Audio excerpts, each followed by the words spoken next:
नमस्कार दोस्तों, आप देख रहे हैं गब्बर आरटीआई ऑनलाइन। आज की इस वीडियो में हम जानेंगे मोटर वाहन दुर्घटना के मामलों में मुआवजा कैसे मिलता है, कौन दावा कर सकता है, कौन सी धाराएं लागू होती हैं और हिट एंड रन मामलों में सरकार कैसे मुआवजा देती है। अगर आप या आपके परिवार में कोई सड़क दुर्घटना का शिकार हुआ है तो यह वीडियो आपके लिए बहुत ज़रूरी है। मोटर वाहन दुर्घटना और मुआवजा। भारत में सड़कों पर वाहनों की संख्या लगातार बढ़ रही है और इसी के साथ सड़क दुर्घटनाएं भी बढ़ रही हैं। लेकिन अधिकतर लोगों को ये नहीं पता कि मोटर वाहन अधिनियम 1988 उनके अधिकार क्या देता है। यदि दुर्घटना किसी वाहन से हुई है तो उस वाहन की बीमा कंपनी घायल व्यक्ति या मृतक के आश्रितों को मुआवजा देने के लिए उत्तरदायी होती है।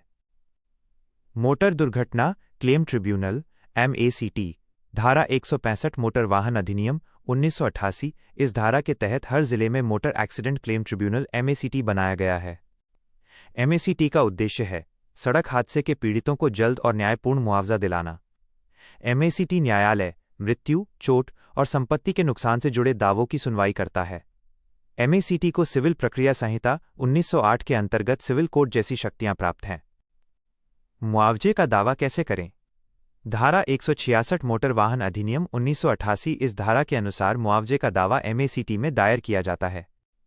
दावा कौन कर सकता है? जिस व्यक्ति को चोट आई हो, क्षतिग्रस्त संपत्ति का मालिक, दुर्घटना में मृत व्यक्ति के सभी या किसी भी कानूनी प्रतिनिधि, घायल व्यक्ति का विधिवत अधिकृत एजेंट। मुआवजे की राशि कैसे तय होती है? जब ड्राइवर का दोष सिद्ध हो जाता है तो अदालत निम्न बातों को देखकर मुआवजा तय करती है: पीड़ित की आय, आयु, परिवार के सदस्यों की संख्या, वैवाहिक स्थिति, शिक्षा, परिवार को हुई आर्थिक क्षति। मुआवजे का भुगतान कौन करता है? तृतीय पक्ष बीमा, थर्ड पार्टी इंश्योरेंस। 1. सामान्य स्थिति में बीमा कंपनी मुआवजा देती है, इसीलिए हर वाहन के लिए थर्ड पार्टी इंश्योरेंस अनिवार्य है। 2. यदि वाहन बीमित नहीं है, मुआवजा वाहन मालिक और ड्राइवर को देना पड़ता है। अदालत उनकी संपत्ति जब्त करने का अधिकार भी रखती है। हिट एंड रन मामले।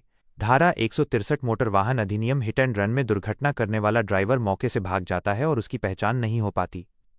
पहले ऐसे मामलों में पीड़ित मुआवजे से वंचित रह जाते थे, लेकिन अब केंद्र सरकार ने सोलेशियम फंड बनाया है। इसी फंड से हिट एंड रन पीड़ितों को मुआवजा दिया जाता है।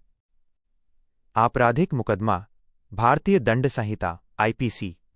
1. सड़क दुर्घटना के मामलों में दोषी व्यक्ति पर IPC के तहत आपराधिक मुकदमा भी चलता है। 2.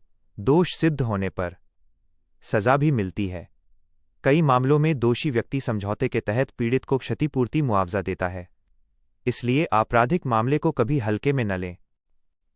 दोस्तों, आज आपने जाना धारा 165 MACT, धारा 166 मुआवजे का दावा, धारा 163 हिट एंड रन व सोलाटियम फंड, बीमा कंपनी की जिम्मेदारी, आपराधिक मुकदमे की सच्चाई।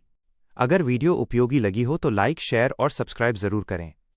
आप देख रहे थे गब्बर आरटीआई ऑनलाइन, जहां कानून अब आसान भाषा में। धन्यवाद।